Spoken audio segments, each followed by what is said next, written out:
Erida is one of the windfall boats. These ex-German Navy boats were taken over by the occupying forces in 1945, and a large proportion of them was sailed to England to be used for Navy training and recreation. Erida, a 30 square metre, was one of the smaller boats taken and was first allocated to the handball in the late 1950s. She has always sailed around the Solent and Poole Harbour until, like many other windfall boats, she fell into disrepair. The current owner, Bob Gatehouse, found Erida in a poor state, but had the vision to restore this classic yacht. So how did you come to own Erida? We were going for fish and chips one evening and motoring in a rib up the Wareham River, and we looked at and saw what we thought was a real sailing boat. So we contacted the yard, and the yard very kindly put us in touch with the owner. The boat was looking very derelict, and it was a project that has got a lot of history from Poole, the Solent, and also Germany, which is where I spend a lot of my work time. So it just seemed like a worthy project to get involved in, preserve some history and have some fun. Lots of people have had lots of involvement. And how involved have you been in the restoration? Making lots of decisions, spending lots of money, but we've kept very, very close with the project, either every weekend or every other weekend. So it's been really exciting, a labour of love, and something that I feel that we've just had complete involvement in, and made a lot of friends along the way. So the restoration started in Poole, with major structural work needing to be done before Erida could be moved to Cowes.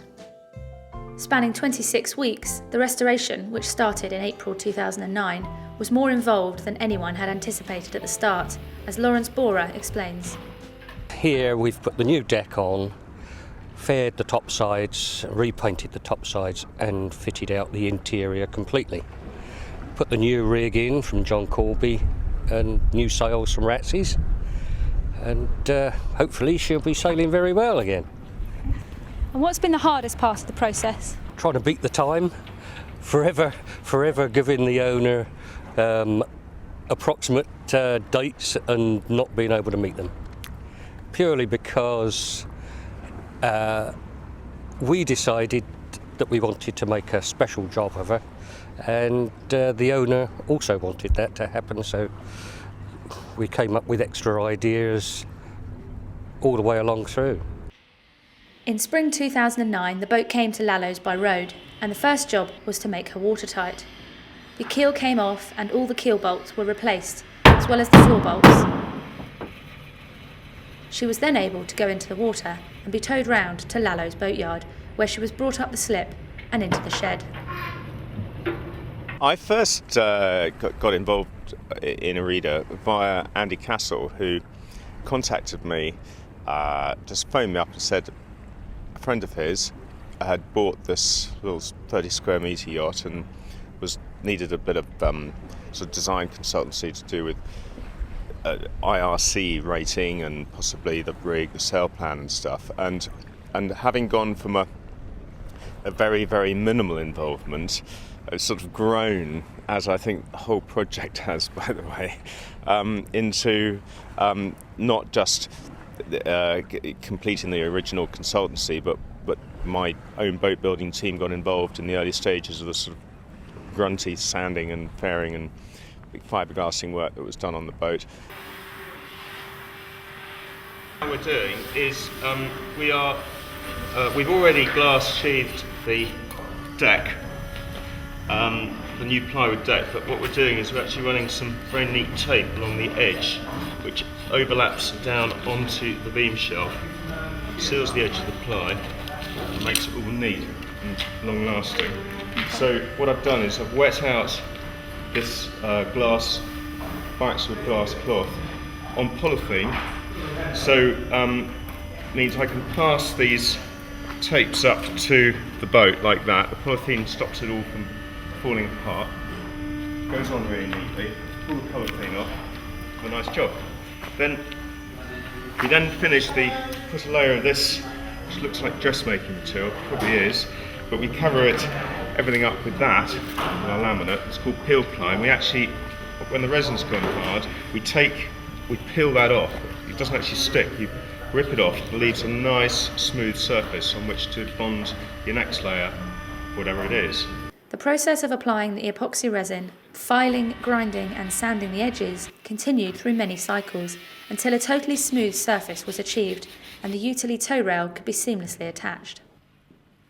While this went on, the decks and hulls were being smoothed. The glass that we put on was skimmed with pink epoxy fairing compound. The underneath of the boat, we've been fairing that, longboarding above the waterline. Gets the thing absolutely lovely because with a really gloss paint job on them, which it'll have, if there's any wibbly wobblies in it, it'll show up. Kevin Downer was the project manager during Erida's restoration. Yeah, progress is moving along. We're working on the interior. We've put new floor bearers in. We made mock-ups of the furniture so the owner could decide what he wanted. Now we're going ahead and making it all up. Hopefully fitting it in before the roof goes on. The cabinets were constructed in the workshop while work continued on board Erida. Once the deck and hull were starting to take shape, work began on the coachhouse roof. A template was drawn up around the old coachhouse roof and the new one was constructed out of utility wood on board the boat. We finished the coach roof off. We put tongue and groove decking down. Then we laminated ply over the top of that. And then it was fiberglassed over the top of that. So, and now it's all been edged. Hatch has been made, which meant laminating over the old, we had the old coach roof, so we laminated up over that to give us a shape.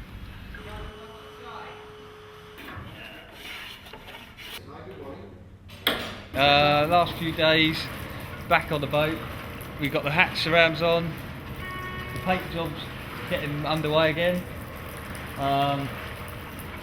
Cove line's been put in, we had to find the old line. So we put a batten through, used the router to find the filler that filled it, and then raked it out and sanded it. It's quite a long process. Now the painters have got to fair it in.